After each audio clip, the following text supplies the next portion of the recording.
Do you want a balloon too, Georgie? Bonjour à tous, bienvenue au Losers Club, le podcast créé pendant le confinement pour parler ensemble de séries, de films, de livres ou de jeux vidéo. Pour rappel, vous pouvez nous suivre sur Twitter et Instagram @LeLosersClub et sur Facebook à la page Le Losers Club. Partagez l'émission à la fin si ça vous a plu et laissez-nous des commentaires. Aujourd'hui, mettez votre masque, branchez votre cœur artificiel et enfilez votre slip sur votre pantalon car nous allons parler super-héros. Mais pas n'importe lesquels, ceux qui envahissent chaque année les grilles de network américains et de plus en plus. Ceux qui surfent sur le succès de leurs cousins du cinéma jusqu'à parfois les surpasser, nous allons parler donc des super-héros de séries télé, à travers la saison 2 de Umbrella Academy, sortie le 31 juillet sur Netflix. Je suis Thierry, plus connu sous mon pseudonyme de Vengeur masqué pour éradiquer les mauvaises séries, Thierry Tix. Et avec moi aujourd'hui, nous avons le Tony Stark de l'équipe, connu pour son côté business et playboy, et connu aussi pour écrire lui-même ses présentations. C'est Ugur. Salut Thierry Tix. Elle prend tellement les méchants pour des idiots que son identité secrète, c'est juste l'anagramme de son prénom. C'est Céline Le Ciné. Salut. Et vous allez voir, on va tout le temps se tromper. Et enfin, si faire des blagues nulles était un super pouvoir, il aurait déjà sa place au box-office. C'est Michael. I'm Batman. Loser! Diego! Skip, you're right. What the hell did we do now?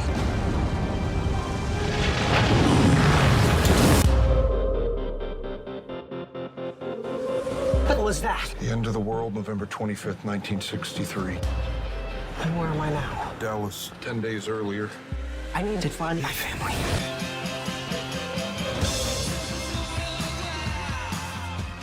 Bon, du coup, chers super-héros, maison, rentrons tout de suite dans le vif du sujet. Que pensez-vous de la série Umbrella Academy, saison 1 et saison 2 ? Allez-y. Franchement, la série Umbrella Academy, quand elle est sortie l'an dernier, donc en 2019, j'avais pas sauté dessus et j'avais pas accroché en regardant les premiers épisodes. Parmi les séries de super-héros, je trouvais pas que c'était une série très originale. Au final, cette fois-ci, avec la saison 2 qui est sortie, je me suis forcée à la regarder et tout. Je reviens sur ce que j'ai dit. C'est pas mal, c'est accrocheur, c'est une série Netflix, mais après, ça reste vachement une série familiale, tout public. Ça dépend, il y a certaines scènes quand même où on découpe des têtes. Il y a quand même genre des scènes violentes, mais je sais pas, je la trouvais pas si horrible comparée à d'autres séries. Il y a la narration des fois qui fait très, très enfantin. Tu sais, par exemple, les écritures dans le décor et tout. Moi qui me rappelais les orphelins de Baudelaire. Je suis d'accord, ça fait penser à ça aussi. Voilà, tu vois, il y avait un côté cartoonesque, qui m'avait fait plus penser aux orphelins de Baudelaire,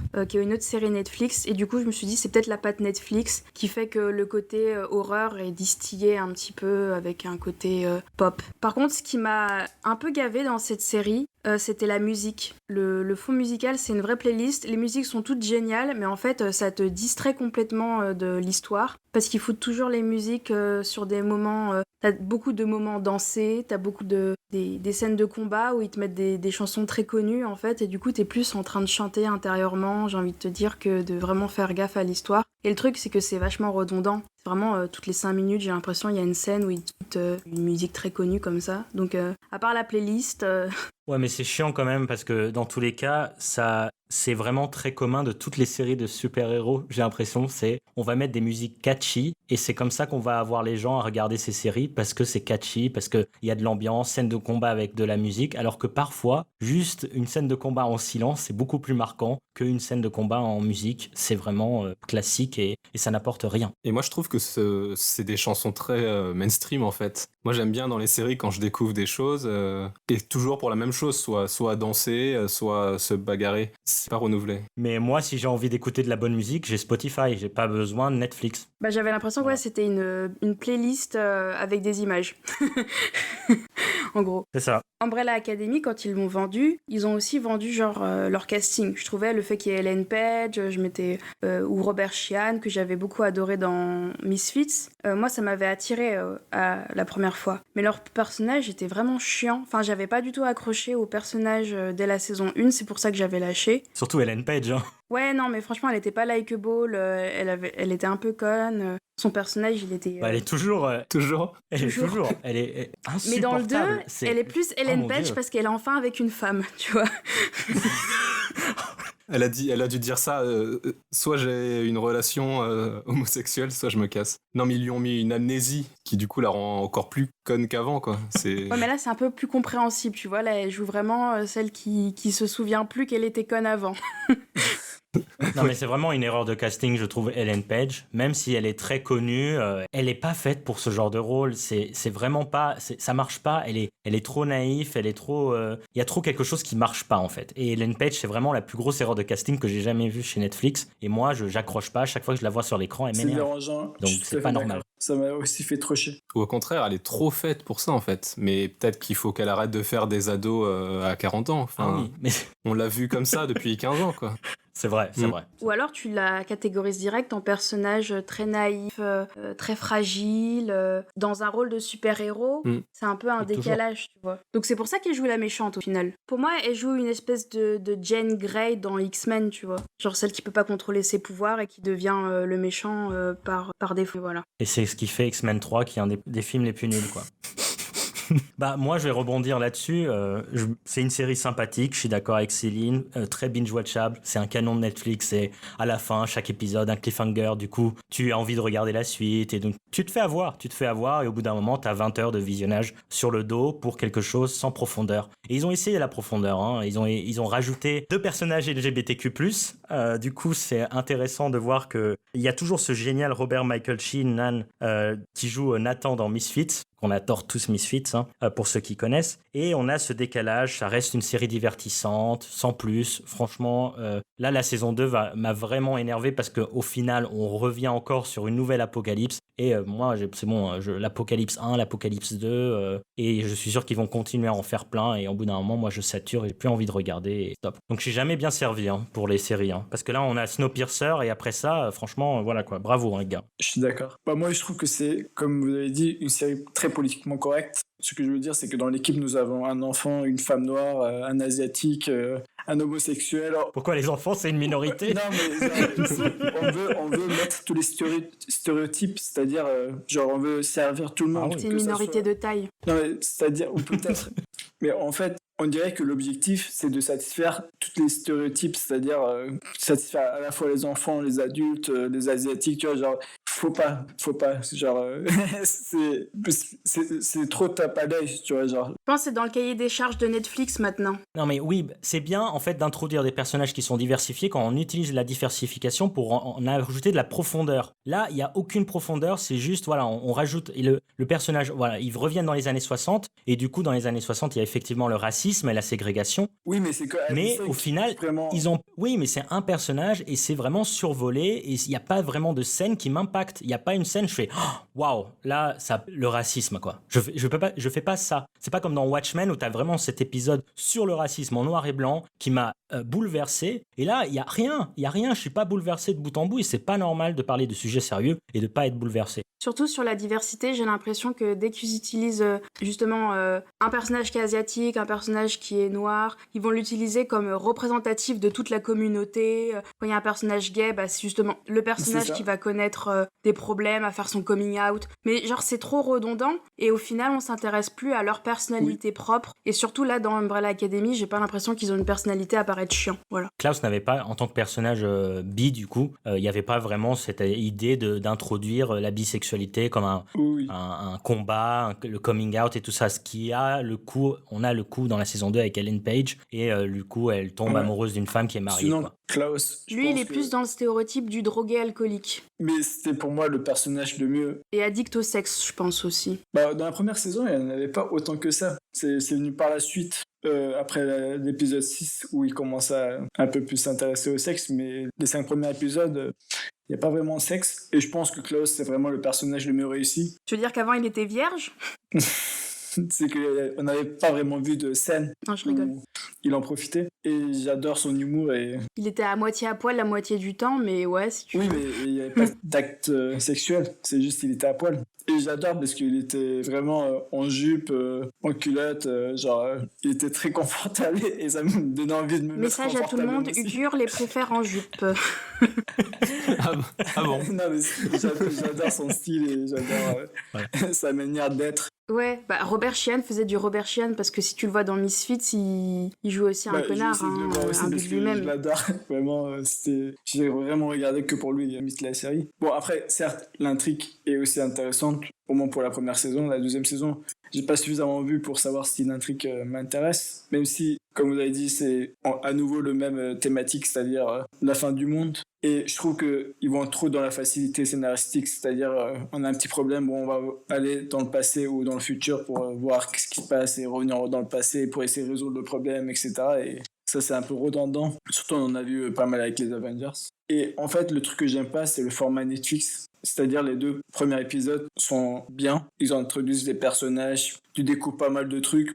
Donc tu es un peu curieux de savoir qu'est-ce qui va se passer. Par exemple, dans la première saison, il y a la mort du père. Tu comprends pas trop bien, donc tu es intrigué et tu as envie de savoir qu'est-ce qui se passe, etc.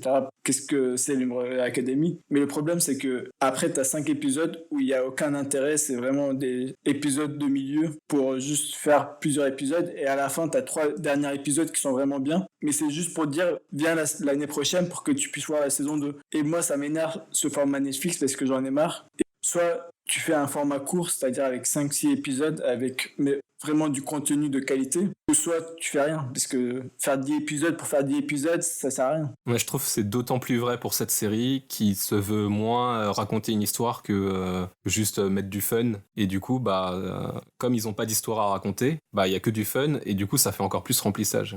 Surtout, le truc que j'ai pas compris, c'est qu'ils n'ont pas pris le temps de développer les personnages épisode par épisode. Genre, ils essayaient d'introduire tout le monde en même temps, et pas introduire non plus, et c'était très flou, tu sais, parce que par exemple dans les films de super-héros, etc., t'as Iron Man, t'as Thor, t'as genre les différents personnages qu'on traite individuellement pour mieux comprendre leur personnalité, leur motivation, qu'est-ce qu'ils sont, etc., alors que ici on a 7 personnages et on essaie de les introduire tous en même temps, et finalement c'est toutes les introductions, c'est partiel. Et à chaque fois, t'arrives pas à comprendre vraiment. Et je trouve que c'était très superficiel, les introductions. Et je trouvais dommage de ne pas prendre peut-être un épisode par personnage et de les introduire correctement et mieux comprendre, etc. Ça serait tout aussi chiant. Franchement, faut pas croire. Ils les ont introduits dans un format familial, c'est-à-dire ils sont censés être frères et sœurs. Du coup, c'est pas leur personnalité en elle-même qui est développée, mais plutôt leur lien entre frères et sœurs, c'est-à-dire celui qui est amoureux de sa sœur, enfin Luther qui est amoureux de Allison. Tu vois que Diego, lui, il est jaloux de Number One parce que lui, c'est Number Two. En fait, tu les vois tout le temps par rapport à leur père qui est mort, justement parce que c'était ça le point de départ.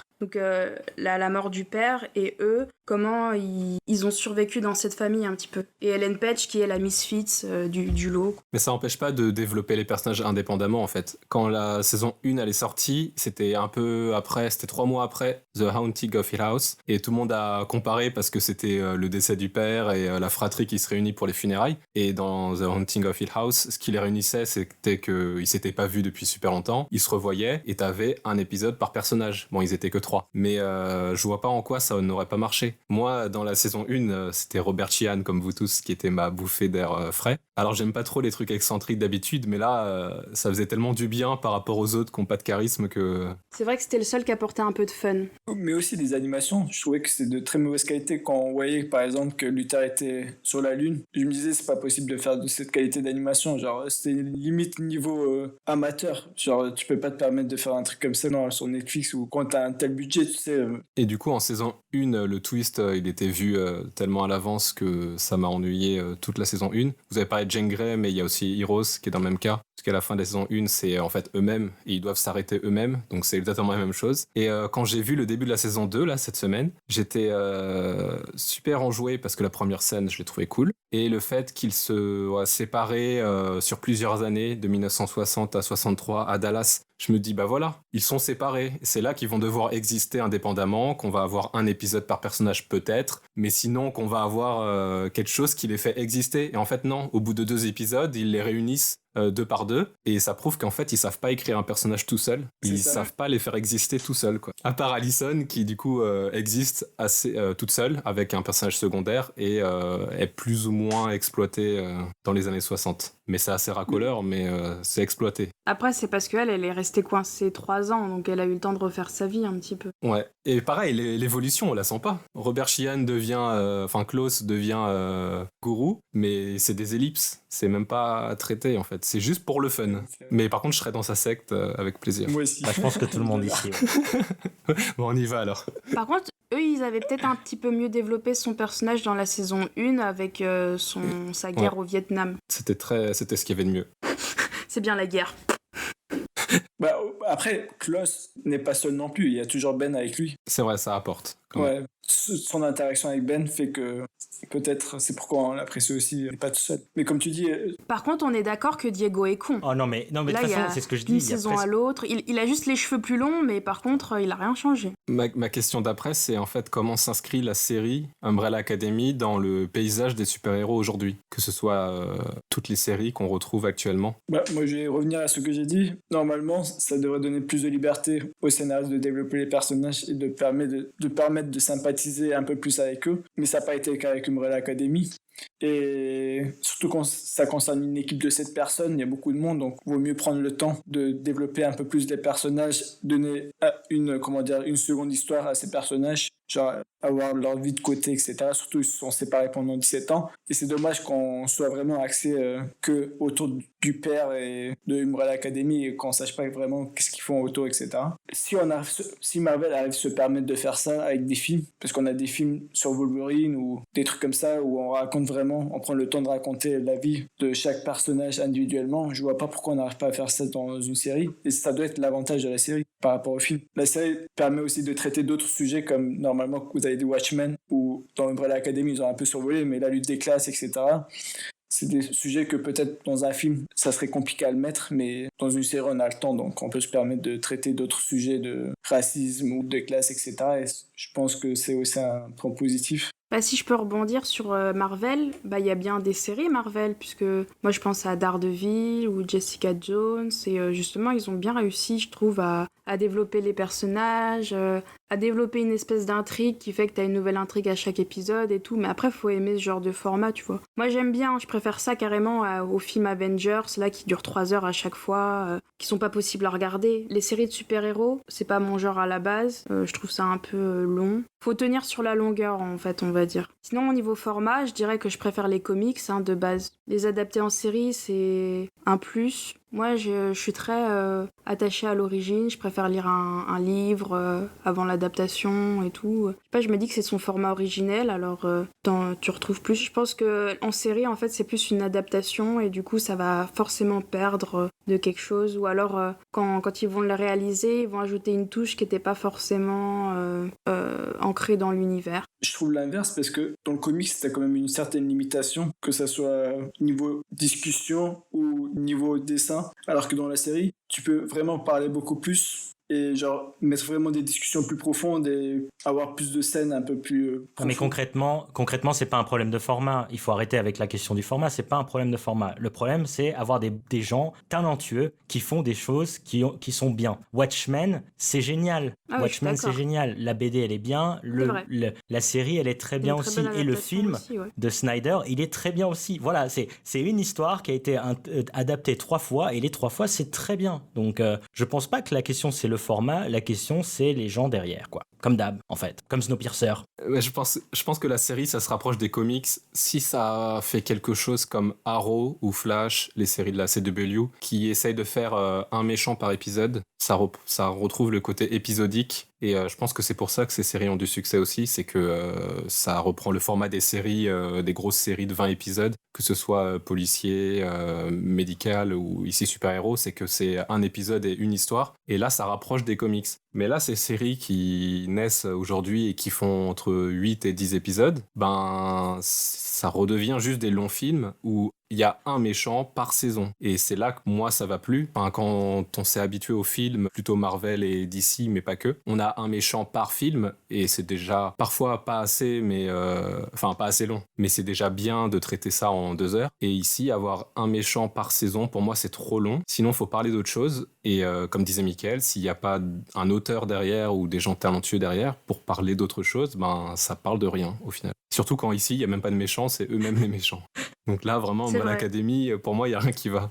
Bah, il y a la commission, on va dire, qui pourrait être une entité ennemie. Non, mais sinon, voilà, dans le paysage des séries de super-héros, parce que du coup, Umbrella Academy rentre dans un paysage où c'est une sorte de freak show. Bon, je dis pas ça en étant méchant, hein, c'est une sorte de freak show qui marche bien avec, voilà, tout le monde a un peu des caractères différents et tout ça, et ça rentre toujours dans le cahier des charges de Netflix avec de l'humour, le côté aussi un peu trash que l'on a découvert un peu avec Kick-Ass ou Deadpool. Et du coup, c'est vraiment dans le cahier des charges aussi de l'univers des super-héros en général, où, par exemple, il y a toujours eu ce combat entre DC Comics, où c'était le sérieux, hein, Batman c'est sérieux, et d'un autre côté, on a Marvel avec des blagounettes toutes les 10 minutes, insupportables. Et du coup, bah, on part dans les plus grands succès, et c'est Marvel qui bat les succès d'ici. Et du coup, c'est pour ça que toutes les séries que maintenant on regarde, bah, il y a ce côté humoristique et ce côté trash. Et donc The Boys, que même si globalement, en fait, j'ai apprécié The Boys,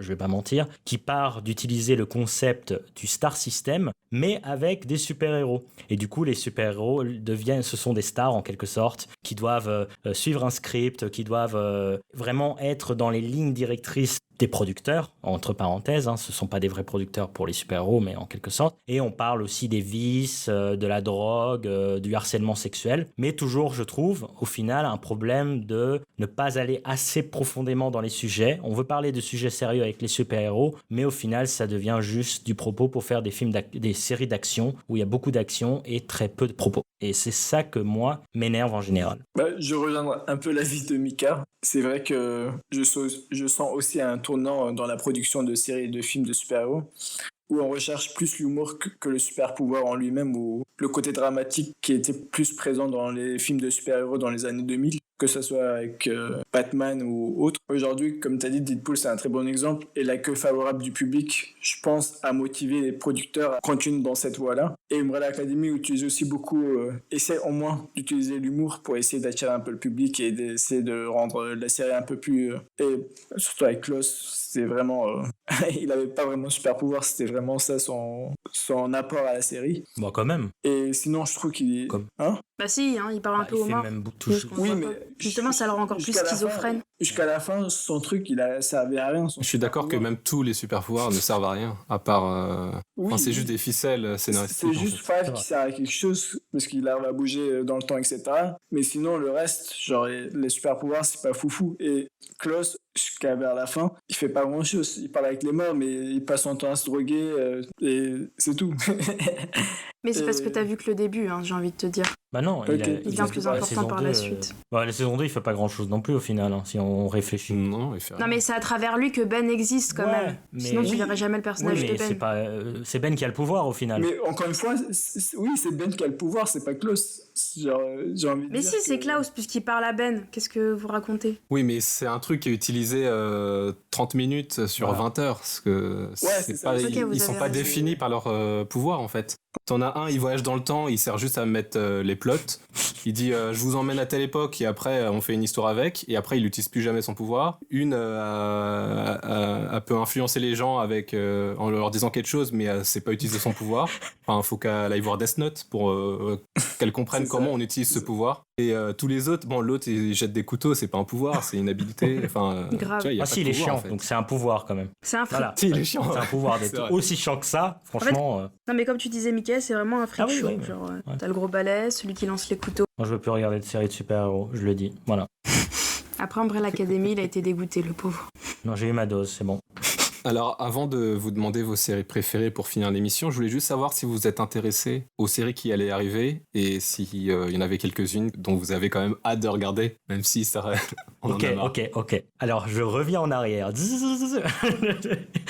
Il y a la série Batman qui va arriver sur HBO Max. Donc, ok, comme c'est HBO Max, ou comme c'est HBO en général, une série Batman, ça m'intéresse, parce que je suis un grand fan de Batman. J'adore les comics Batman, Grant Morrison, Jeff Lubb. C'est quel personnage qui va Batman. interpréter Batman? C'est Batman. Je rigole, je sais pas. Je sais que c'est un préquel. Ça sera, je pense, focalisé sur Gordon, si j'ai bien compris.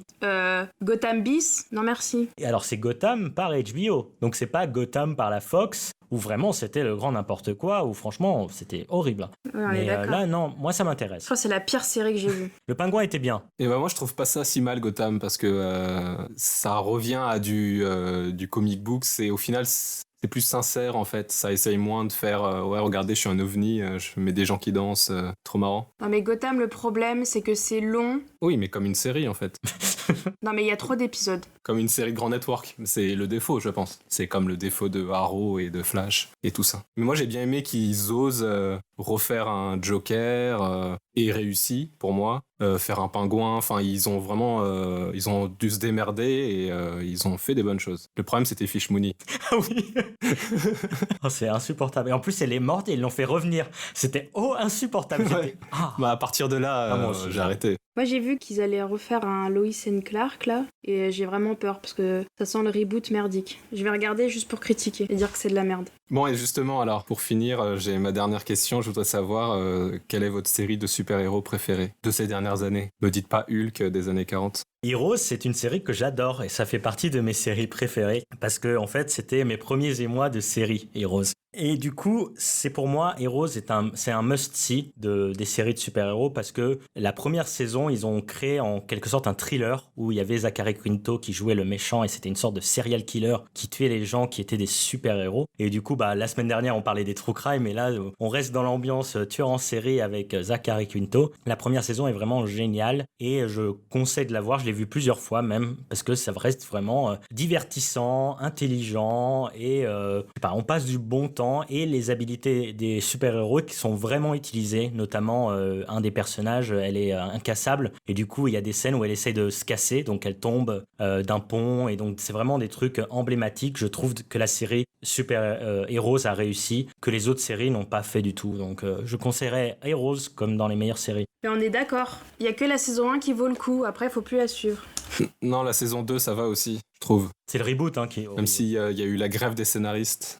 Mais moi, je trouve que, justement, ils arrivent à insuffler un genre en fonction des personnages et des héros et que pendant longtemps, ils existent séparément, comme je le disais sur Umbrella Academy. Comme tu disais, elle a son histoire un peu teenager, parce qu'elle a une amourette avec un mec et en même temps, elle a ses questionnements d'adolescente parce qu'elle est incassable, machin. Et il y a plein d'autres tranches de vie qui influent en fait sur le genre, comme savent le faire aussi les Wachowski avec Sense8, par exemple. Et moi, c'est vraiment ça que j'aime en fait dans cette série, dans Heroes. Et toi, Céline, c'est quoi ta série de super-héros préférée ? On en a un petit peu parlé avant, mais Misfits, pour moi, c'était vraiment un coup de cœur. Sur le coup, quand elle est sortie, cette série, ça m'a vraiment changé dans le paysage des super-héros. Là, il n'y avait plus le Deus Ex Machina de Inès super-héros, mais bon, il leur arrive encore un accident, et c'était en plus sur des gens lambda, tu vois. Et c'est une série britannique, alors il y a beaucoup d'humour décalé. C'était pas des personnages likeable, tu vois, c'était vraiment des anti-héros. Et c'est ça que j'avais beaucoup adoré. Ils ont quand même réussi à trouver une intrigue sur 3 saisons. La série, elle s'est arrêtée à temps, donc c'était une bonne série en soi. Vraiment à regarder si vous l'avez pas encore regardé. Et dans les plus récentes, oui, t'en veux plus, en même temps, t'as pas envie de tout gâcher. Moi, j'avais beaucoup aimé parce que j'avais découvert Iwan Rheon dedans, celui qu'on connaît maintenant plus pour son rôle de Ramsay Bolton. Game of Thrones. Et c'était vraiment mon chouchou. En plus, il y avait tellement de scènes de nus. Moi, je veux juste rebondir. C'est bon, j'ai une série de super-héros. C'est Ça me fait peur. la seule série que j'ai vue. Parce que c'était une série de super-héros turque qui a été produite par Netflix. Ça peut être intéressant de voir The Protector. Et vraiment, c'était horrible à le voir. Mais j'ai quand même regardé les 2-3 saisons. Parce que je voulais soutenir Netflix Turquie pour qu'ils continuent à faire plus de production. Oui, mais si c'est nul, ça sert à rien si c'est nul. La première saison, ça passe, c'est potable. Genre, les gens qui veulent voir un peu à quoi ça ressemble Istanbul, la Turquie, etc. Visiter plutôt, ça c'est mieux quand même. Parce que tu sais, la plupart des super-héros, ça se passe aux États-Unis. Oui. C'est le même décor la plupart du temps. Mais tu conseilles pas quelqu'un à voir une série parce que c'est joli à regarder. Bah oui, pourquoi pas. Bon. Hein. De toute façon, pourquoi pas un Turc pourrait pas sauver le monde. Bah si, mais il faut que ça soit bien, quoi. c'est 3 saisons. Ils ont arrêté la série parce que ça marchait pas très bien. Mais juste pour un petit synopsis, genre, il y a des gens qui veulent détruire le monde. Ils font des criquets qui, en sautant en même temps, arrivent à provoquer un tremblement de terre à Istanbul. Donc, genre, c'est le niveau de what the fuck. Faut aller le voir, quoi. Mais est-ce que tu le conseilles réellement ou tu le conseilles juste pour déconner? C'est turc, c'est tout. Oui, c'est vraiment, je fais de la propagande et s'il y a Voilà. des gens qui veulent... Ah oui, donc c'est pas parce que c'est bien. Moi, j'ai beaucoup rigolé quand je l'ai vu. Donc, tu m'étonnes.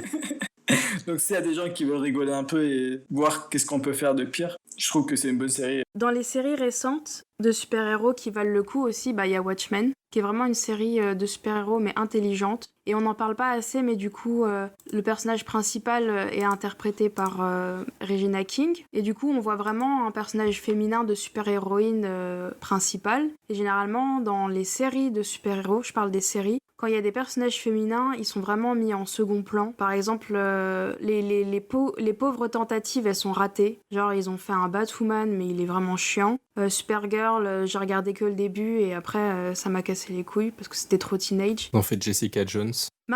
Jessica Jones, c'était intéressant là parce qu'il y avait un bon traitement de son personnage malgré une série de Marvel. J'étais vachement étonnée. En plus, ça parle du traumatisme du viol, pas que du viol en soi, donc c'était intéressant. On va dire c'est ce qui fait c'est l'exception à la règle, mais ça encore, je pense que c'est surtout dû à une équipe pratiquement féminine. Mais sinon, c'est tellement pauvre de voir des personnages féminins de super-héroïnes centraux et intéressants à la fois. Donc c'est pour ça que j'avais beaucoup aimé dans Watchmen parce qu'il y a beaucoup de propos aussi racial, puisque ça parle du Ku Klux Klan aussi.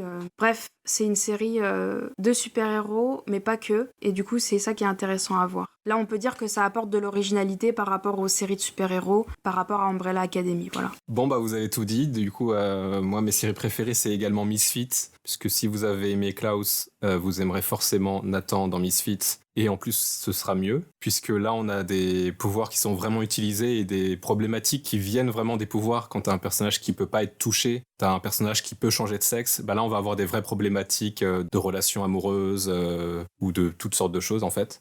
Je l'ai vu 3 fois, c'est une de mes séries préférées, Misfits, c'est génial. Un peu moins vers la fin. Et évidemment, Watchmen, puisque c'est la grande série, pour moi, de super-héros et tout court, de l'année 2019. Et c'est presque plus une série de super-héros, mais c'est ça aussi qui est bien. Et c'est la suite des comic books, du coup 30 ans après, mais quasiment en temps réel. Ce qui veut dire, c'est même pas une adaptation, c'est une suite. Et c'est la première fois qu'on voit un truc aussi réussi en tant que suite. Enfin, c'est génial. Ça parle de plein de choses, c'est magnifique. Les épisodes existent en tant qu'épisodes. Enfin, ça a un début, une fin et ça raconte quelque chose. C'est vraiment ma conception de la série parfaite. Et je pense que c'est parce que c'est Damon Lindelof. C'est vrai. Donc un auteur. Puis les acteurs, quoi. Jeremy Irons, on peut pas ne pas voir Jeremy Irons en Ozymandias. C'est quand même extraordinaire, quoi. Quand un de ses ennemis lui demande est-ce que j'étais un bon ennemi, il lui dit non. Voilà, c'est juste l'aspect comique de Jeremy Irons. Ça joue, c'est du comique mais intelligent et pas du comique qu'on a vu 6000 fois sur les pouvoirs, en fait. C'est du comique. C'est pas l'humour de Michael, quoi. Non. De toute façon, j'ai pas écrit Watchmen et je suis pas Ozymandias, je suis pas aussi beau que Jeremy Irons dans La Fleur de l'âge. Et il est nommé aux Emmy Awards, Jeremy Irons. Allez, il va la voir. Mais il faut préciser que c'est quand même une série dure d'accès. Faut quand même rentrer dedans. Et ce que j'ai oublié de dire sur les 2 séries que j'ai conseillées, juste rapidement, Misfits et Watchmen, c'est que les 2 abordent le voyage dans le temps et qu'ils le font 1000 fois mieux que Umbrella Academy, qui a juste vomi sur le voyage dans le temps. C'est pas du tout intelligent, c'est juste on va voyager dans le temps et ça a aucune cohérence et ça m'énerve. Je déteste. Et ils ont des mallettes magiques à la Mary Poppins aussi pour voyager dans le temps. Ça, c'est marrant. C'est tout ce qu'il y a de marrant. On a débriefé Umbrella Academy. Si vous avez aimé la série, tant mieux pour vous. Vous avez qu'à lire les comics, mais je vous préviens, c'est encore plus foutraque. Au bout de 10 pages, t'as un attentat à la Tour Eiffel et tu découvres qu'à l'intérieur, c'est Gustave Eiffel, zombie robot. Donc vous êtes prévenus, c'est n'importe quoi. Et si vous n'avez pas aimé Umbrella Academy, vous êtes presque comme nous et vous avez plein d'autres conseils. Encore une fois, vous pouvez nous suivre sur Twitter et Instagram @LeLosersClub et sur Facebook à la page Le Losers Club. Partagez l'émission, laissez-nous des commentaires. C'était la dernière émission de la saison, on peut dire ça comme ça. Donc on revient dans 3 semaines, 1 mois, en faisant un bilan des séries, des films, films, des livres peut-être et des jeux vidéo de juillet-août 2020. Et on va débriefer ça Merci. tous ensemble. À la Salut, prochaine. salut. Salut. Bye Bonnes bye. vacances. Do you want a balloon too, Georgie?